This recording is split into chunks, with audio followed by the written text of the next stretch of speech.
What is good? Back. Got another roster review for your pleasure.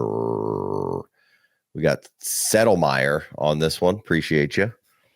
He's got some notes here that we'll get into as we're talking about it. But this is just a non-super flex league, correct? Looks like it, as it appears to me. And then no tight end premium. We have start 2 wide receivers, 1 quarterback, 2 running backs, 1 tight end, and 4 flex spots, 10 bench spots. Pretty standard scoring, and then 4 points per passing touchdown here. So 1 QB and slightly devalued quarterbacks. Right. Not only just 4 points, when you got 4 flexes, that definitely waters down the quarterback a little bit. Not that Jalen Hurts doesn't help you. It's, when you got that many starters, your quarterback's going to be washed out a little bit, and then he gets 4 points for touchdown, not 5 or 6. So a little bit less value on the quarterback moving forward. Yeah, and that brings up the value of the rushing quarterback to me, though, a little bit when you don't have a high TD passing variance, right? When you're not at 6 and you're at 4, the rushing upside becomes even more important to me for a quarterback. Great point. Great plus point. Points on Hurts there for that. Mm-hmm. So, and then you get rushing touchdowns from the quarterback. Woo-wee. Obviously, that's always good. Bing, bang, boom. All right. So he's got Hurts, McCarthy, Levis. He's got Bijan, Stevenson, Rico Dowdle, Jordan Mason, Jaleel McLaughlin, St. Brown, Waddle, Adunze, Coleman, Downs, Myers, Luke McCaffrey, Wandell, Mingo, and Gabe Davis. He's got Freiermuth, Otten, Theo Johnson, and he has the 107, the 207, the 210, the 407, and the 410. He has his picks for next year at an extra third, and all his picks in 2027. So we're pretty stable. We have a nice core of wide receivers. We have a nice core of running backs. We're a little light on the tight end room of anything crazy of note, but that's fine in the situation that we're playing in. I don't value tight ends super heavily. If you can have one that's good, great. If not, I'm not chasing it around. I'm not terribly worried about it. It can certainly be a differentiator, but if you tell me that you don't have one of the good tight ends and your tight end room is Cade Otten, Freiermuth, and Theo Johnson, you could do a lot worse. Mm-hmm. Right? So, no, you don't have a superstar, but we know Freiermuth is good if he can get a target. Anytime they throw him the ball, it looks good. Cade Otten, he had a moment last year when Mike Evans was out with a hammy.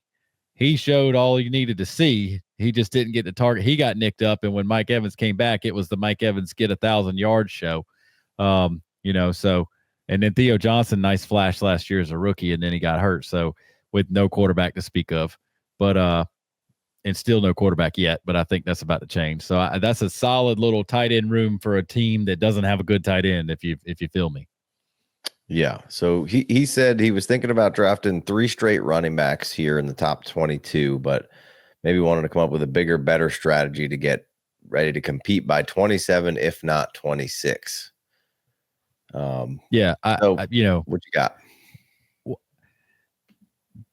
That's a long time to be like, I want to compete in 2027 when your team's already this good. You got St. Brown and Bijan, like in 2027, both those guys be getting old. We gotta, I'm not saying you need to trade the farm, but like if you're going to have blue chip prospects like this, blue chip players, like they're not young, they're not old, but they're not young, they're like there's no young running backs don't exist. Like once you start playing in the NFL, your clock is ticking, bro. Yeah. But no, it's this. When I look at this team, the Rome Odunze obviously was, we knew it. We said it out loud, and we were ready to follow through with it. That it was not going to be as many targets right away as the Marvin Harrison Jr. and the Malik Neighbors last year, but he was up there in that area and the value. So you see an asset of Rome Odunze last year. You know what he paid for him.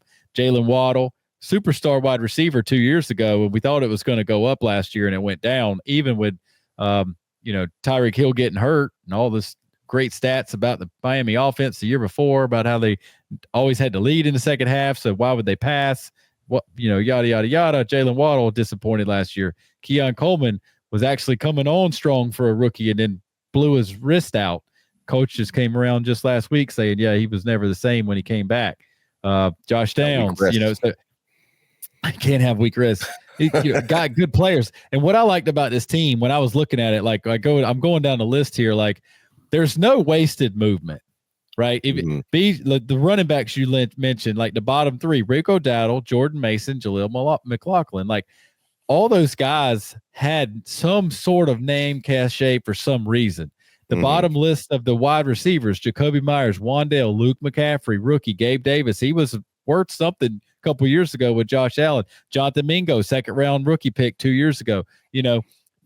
This guy here, Settlemier, this fella right here to send in this roster review, he's been working, moving and shaking, obviously, but like this is a team full of players that had value at one time or still have value now, so like it's not a team, is like half your wide receivers don't need to be dropped. You don't have a bunch of Greg Dortches, Darius Slaytons, Devontae Walkers, and Odell Beckham, like the player down the list, So like you obviously have been doing your homework. This is not your first dynasty season.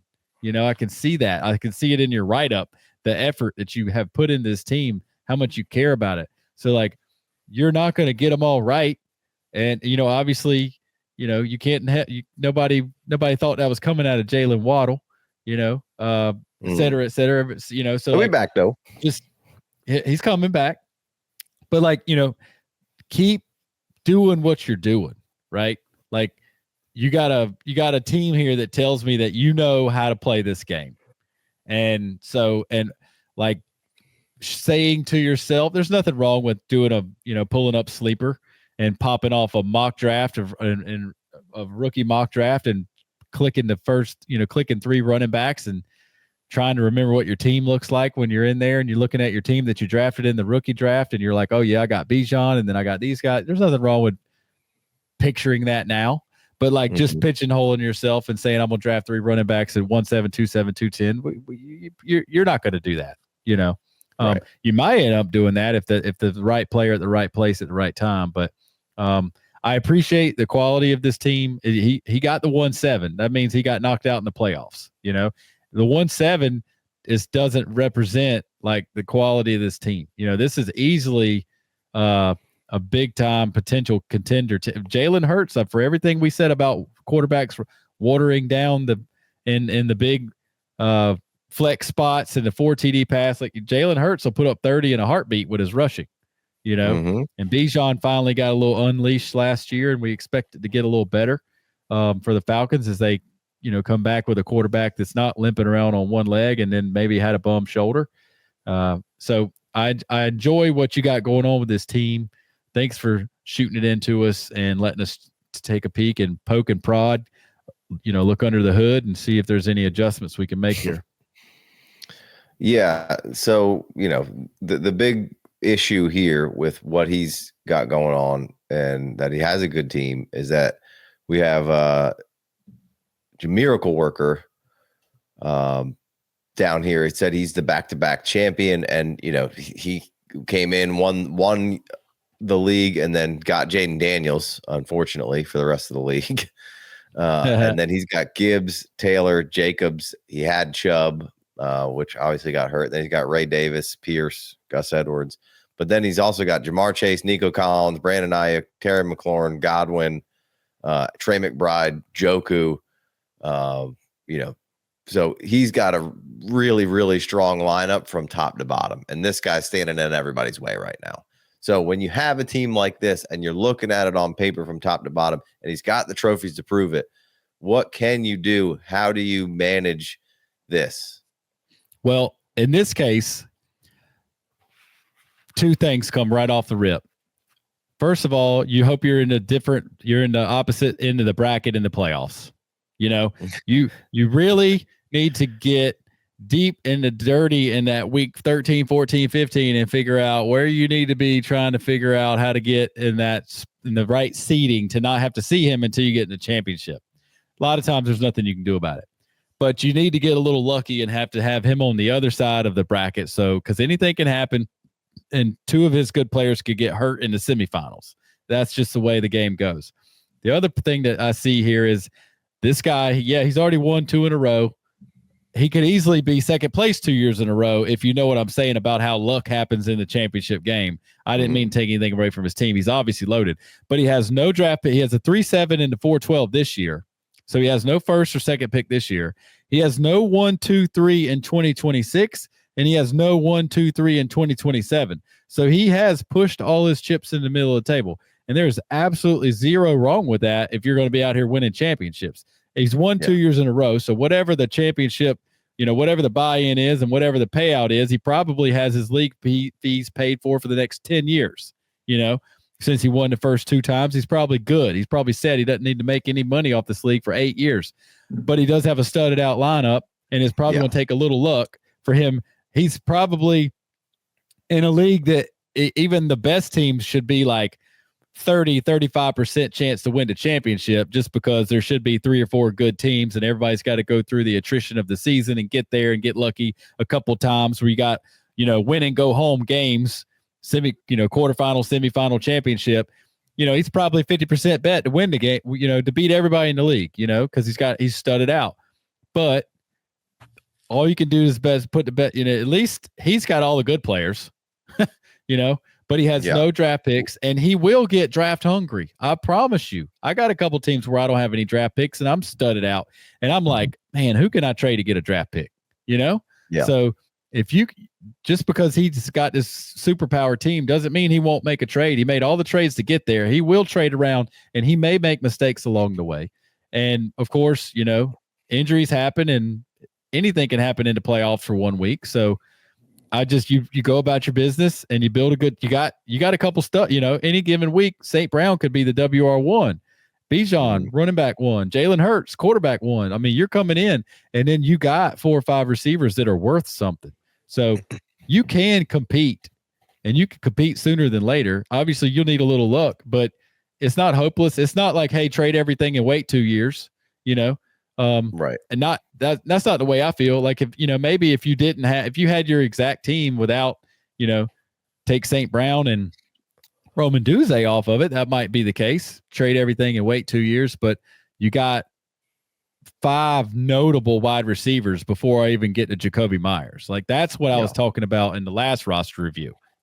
Jacoby Myers, when everything's going well, he never sees your starting lineup this year. You're just bragging about having points on the bench every week. Yeah, but they got so many flexes in this league that Jacoby Myers is huge.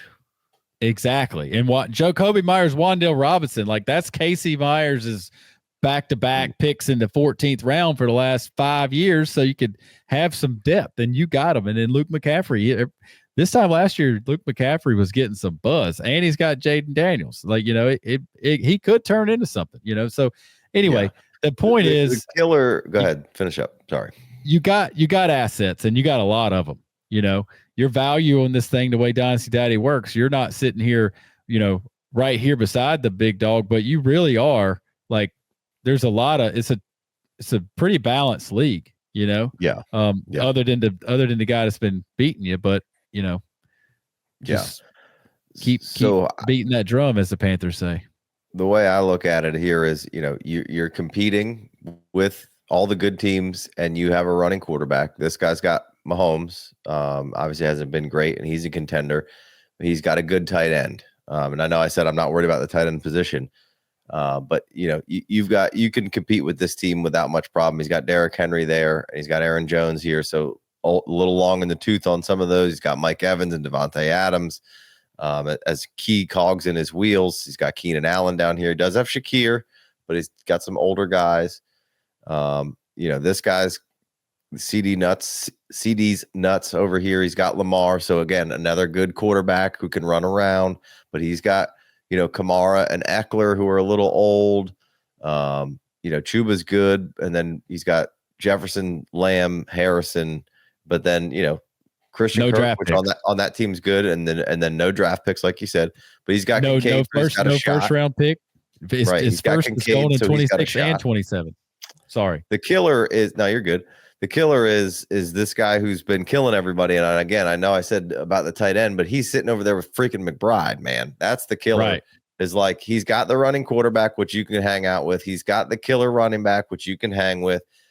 Is Ramondre going to put up Taylor or Jacobs numbers week in, week out? Most likely not. He can get there on some weeks if things are going well for the Patriots and they can switch things.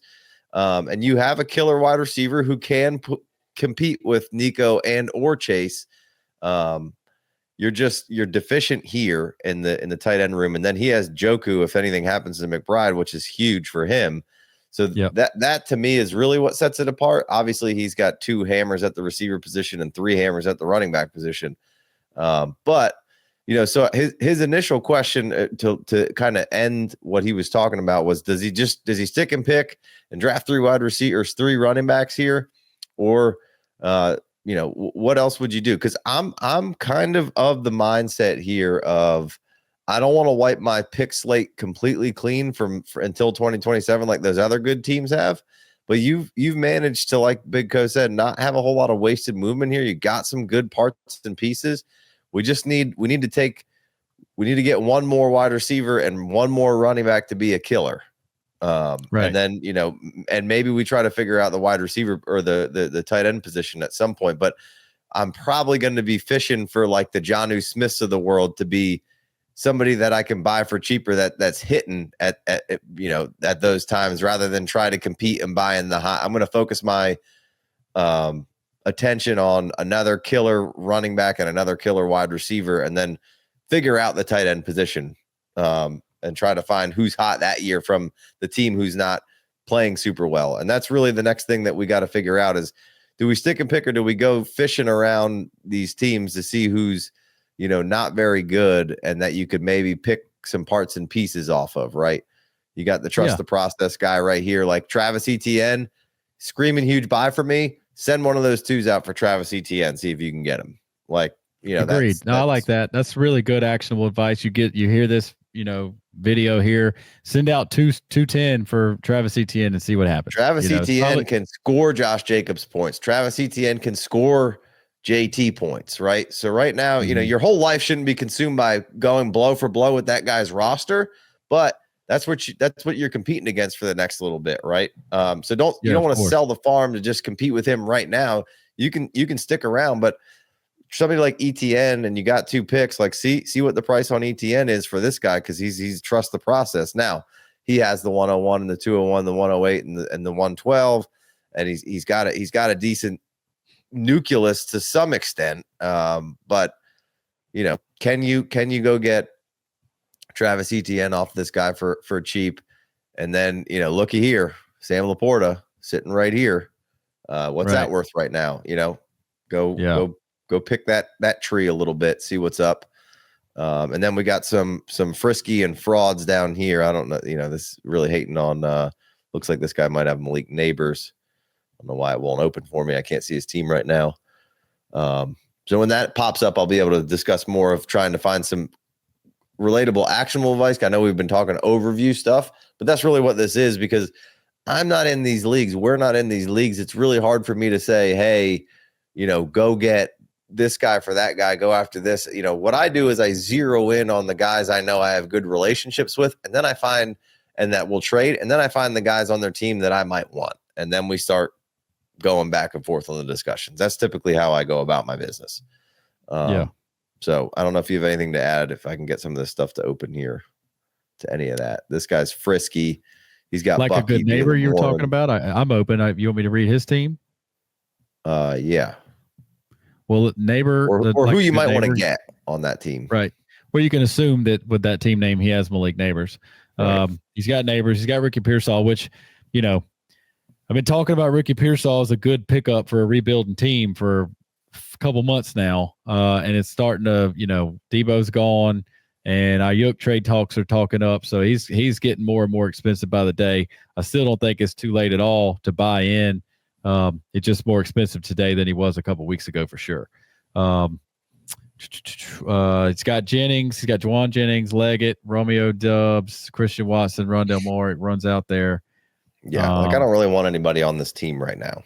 Yeah, not really. That I can pack. I mean, I could. I like Pearsall and I like Juwan Jennings and I don't mind Romeo Dobbs and but I'd want to be building the package around those guys. I think for the most part, maybe Pearsall would be a lone target, and I like Jalen Wright over here, but I wouldn't go directly after somebody like Wright. I'd be wanting to build a package. Yeah. So, but this team up here has Shaheed and Mooney, and those are depth guys. They're not going to add to the killers, so I'm probably not going after those guys right now. You have some good depth. So far somebody like ETN on that team would be good. I don't know what Jerry Jeudy would cost you if you're interested in that, but I'm probably going to stay away from that, I think.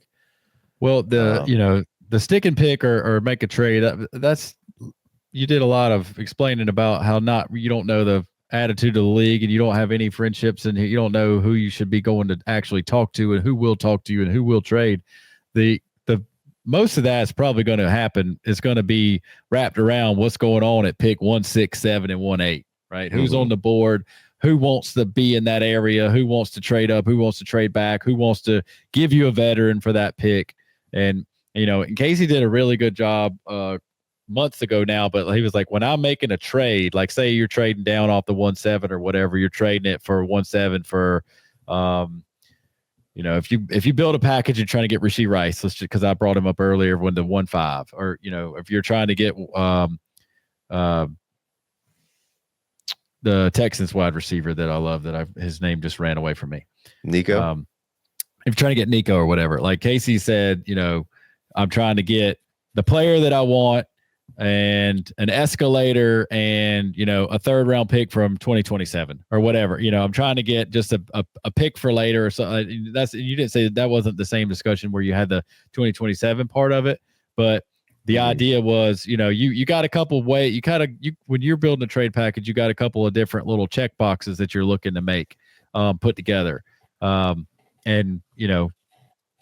I don't articulate it in that manner, but it's the same. I don't have to say, well, in building this package, I need to find this and I need to find that. It's just that, who on your team do I like and who do I think I can get them for, who can I give you off my team to get there? But the idea is that, like, if you're sitting at 1-7 and you're trying to make a trade, then, if you're going after Nico or what have you, what are you giving away in that trade and getting back, and how can you make it look like it's good for both parties, but obviously you're looking for the benefit, right? So, and it may come around, you may end up making a trade with a Christian McCaffrey guy and you're offering him Jordan Mason. If he's giving you something, if he's valuing Jordan Mason appropriately, and, obviously he's not worth the first round pick, but, especially because Garendo came in there last year and showed well too. But if you can, that might be a kicker that makes something happen in a deal. You're looking for those types of, you might not be looking for you're not obviously not trading for Christian McCaffrey, but if you can find a deal with the guy that has Christian McCaffrey, part of your package may include Jordan Mason, and it may get you a 2027 second round pick for his name to be on one side, and for the draft pick so far out that it might not be a value of the guy you're getting it from. But that's just a way to kind of put some of this together. Yeah. I mean, I like that. This guy here, Marshawn Floyd, he's got Burrow and Bryce Young. He's got McCaffrey, Barkley, Swift, Tracy, DJ Moore, Kupp, Reed. So this guy's hurting a little bit here. Like he really can put all these running backs in because it's 4 flex, and he could probably be just fine. And I just happened to was trying to find the Christian McCaffrey owner when you were talking about him. Quick aside, Jordan Mason drawing a lot of love right now, and trade buzz and rumors of potential, a lot of teams seeing what the Niners would trade him for. And so don't be surprised if Mason gets moved here in the next couple of days. Says the guy with the old school Niners hat. He's got his ear to the ground. Yeah. So we'll see. They got Garendo, they got CMC. They're pick thirsty right now. Niners have 11 picks, I think, in this draft coming up, with all the compensatories. But I stopped here and, like, I know Tyrone Tracy's a little older, and so maybe he'd want to get out. This guy's team's okay, but like his wide receiver room's He doesn't have a lot of picks this year. He doesn't have his first next year. Like he might be looking to do something. Like Saquon Barkley might be just the the scratch you need on, and I don't know what you could do to give him up. And if this guy's if it's 3 firsts for Saquon Barkley, then forget it. Right. Right.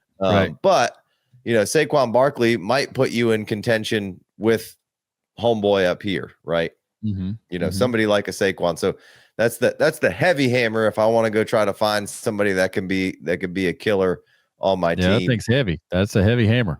Or Tyrone Tracy as somebody else who might be a little cheaper right now. And Tyrone Tracy's right now is like going in like the 10th round of our startup ADPs. So like, and maybe that guy on his team is saying, hey, I'm not trading to Tracy for a 2, but like somebody might take that 207 from you for Tracy, and that could give you another good, maybe you trade those 2, try to figure out how to move the 7 and the 2 for somebody like Tracy and ETN, and add some juicy bits and pieces to it from some picks from the next year's draft classes that are, at a 3 and a 4 from, spread them out through the 26 and the 24 season. So like you're only missing parts and pieces from each draft class. And as you're going through, you can bring those back. But, since you can flex 4, like that guy just had a bunch of running backs, maybe you could, attack it in that direction and try to, build up the running back room. Much like you said, like, hey, I want to take 3 running backs in the top 22. I wouldn't be dead set on any particular thing, I guess is what I'm saying. As far as picking and sticking, is 107, you 107, unfortunately, you're not guaranteed one of those big time running backs. And if it's not, super flex, and or tight end premium, then, even less guarantee that you're going to get, the top 5 running backs there. And it could be by the time it's draft season, it could be consensus in one quarterback that it's all 5 of those running backs go off the board pretty much. Maybe Golden gets in there or Tech gets in there, but you still can't get one of those running backs, right? Right. Yeah. So unfortunately, 7's a pick that I'm like, I'm probably trying to do something else with 7 at this point, right? Now it's not to say that somebody won't take Tech and Golden, and then you'll get, you can have your pick of a running back there. But I would think in one quarterback leagues that I think these guys are all going to get good draft capital and they come down to landing spots probably for your league of whether or not one of those guys is on the board at 7, and it might not be the guy you even like, right? It might be. Yeah, well, and that's what I meant by that's what I was talking about earlier. Like this time, in a month from now, we could have, Devin Neal could be on the Chiefs. So like you're talking about this 1-7 and those 5 running backs, but all of a sudden we've seen it. We're almost guaranteed one of these guys that's not in that top 5 running backs to break into the top 5 running backs and push one of the other ones out, because there's too many good running backs in this class. And they're going to when at the end of the day, you want the running back that just joined this team, or you want the running back that that's Christian McCaffrey's replacement? We know Kyle's not going anywhere, so that system's not changing. Right. How are we going to lose our mind when Dylan Sampson goes to the Niners? Right. You're like, oh my God, right. So like it's going to happen. Something. Devin Neal's going to go to the Chiefs, going to go to the Niners. Dylan Sampson's going to go somewhere. Like one of these guys that we're not talking about right here, Brashard Smith with his combine, and he's a wide receiver, turn running. We know he can catch. I mean, all this stuff is going to start coming out, and then when it's going to get really popular to talk about, obviously it's been popular in your streets, but a lot of people are nowhere near you. And every year on the rookies, I'm always going to lag behind you. But like when this really becomes, when the NFL draft hits, see, all these people keep saying this running back is definitely going in the 3rd round or whatever. And I talked on it the other day as a little bit. It's like, so when the combine stretched out the running back list even more, with all these guys with crazy vertical jumps and their crazy broad jumps and their crazy 40 times, the highest average of a 40 time ever. And maybe 2 of the fastest guys didn't even run or whatever that was all about. So it could have been even faster, blah, blah, blah. But like, actually some of that draft capital, when a guy should have been a round 3 guy, he's got to be in round 4 because there's so many good ones. Is that, there's oh, well, this guy got a round 4 draft capital. If he was round 3, I would have loved him, whatever. Like, there's so many good guys out there this year. Round 3 and 4 is just going to be a jumbled mess of running backs. Right. And so but the ones that come in that a sweet spot, landing spot, are just going to get catapulted like they do every single year. And we're all guilty of it. And for the most part, Casey's probably the least guilty of anybody that is in the mainstream of being a little less like team dependent draft spot, not necessarily draft capital per se. It's just like, oh, well, this person went to this team. That doesn't make him that much better of a player. Casey's been pretty level headed about that stuff the last couple of years, where the rest of us lose our mind. But it's going to happen. So your 1-7 is going to be just fine. Like, you might not, there's not a running back right this second that you can find to pigeonhole into that pick. But as soon as the NFL draft is past round 4, there'll be a guy. I promise. Yeah. There'll be a guy. Well, and you know, Big Co's not crazy. We recorded these videos separate, and we've done a couple roster reviews tonight. So some of the things he's mentioning were on the last roster review, the 105, and some of these things that the running back in these situations. And I'm not sure if these videos will be together or not. But he has said all those things, just not on this particular roster review.